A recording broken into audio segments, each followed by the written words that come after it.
West cost എക്സ്പ്രസിന് Covid കാലം വരെ Cheruvathur railway സ്റ്റേഷനിൽ ഉണ്ടായിരുന്ന സ്റ്റോപ്പ് പുനഃസ്ഥാപിക്കണമെന്ന് അഖിലേന്ത്യാ ജനാധിപത്യ മഹിളാ അസോസിയേഷൻ ചെറുവത്തൂർ ഏരിയ സമ്മേളനം റെയിൽവേ അധികൃതരോട് ആവശ്യപ്പെട്ടു.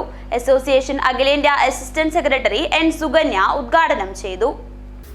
കരിവെള്ളൂർ, പെരളം, കയ്യൂർ, ചീമേനി, പിലിക്കോട്, പടന്ന, വലിയപറമ്പ്, ചെറുവത്തൂർ പഞ്ചായത്തുകളിലെ ജനങ്ങൾക്ക് ഉപകാരപ്രദമായ ചെറുവത്തൂർ റെയിൽവേ സ്റ്റേഷനിൽ പതിറ്റാണ്ടുകളോളമുണ്ടായ വെസ്റ്റ് കോസ്റ്റ് എക്സ്പ്രസിന്റെ സ്റ്റോപ്പ് എത്രയും പെട്ടെന്ന് പുനഃസ്ഥാപിച്ചു നൽകണമെന്ന് സമ്മേളനം പ്രമേയത്തിലൂടെ ആവശ്യപ്പെട്ടു.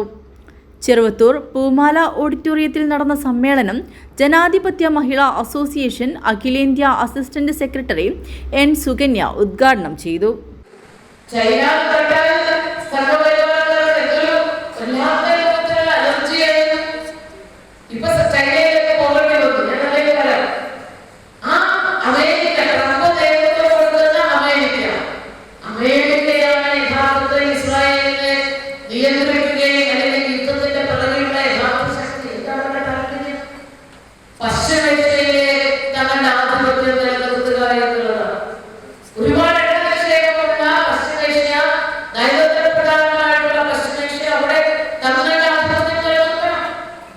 ഏരിയ പ്രസിഡന്റ് കെ ശകുന്തള അധ്യക്ഷത വഹിച്ചു.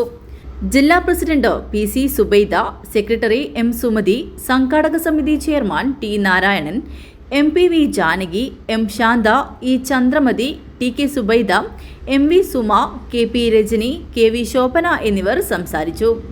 ഭാരത് സേവക് സമാജ് പുരസ്കാരം നേടിയ അസോസിയേഷൻ ജില്ലാ പ്രസിഡന്റ് പി സി സുബൈദയെ അനുമോദിച്ചു. എൻ സുകന്യ ഉപഹാരം നൽകി.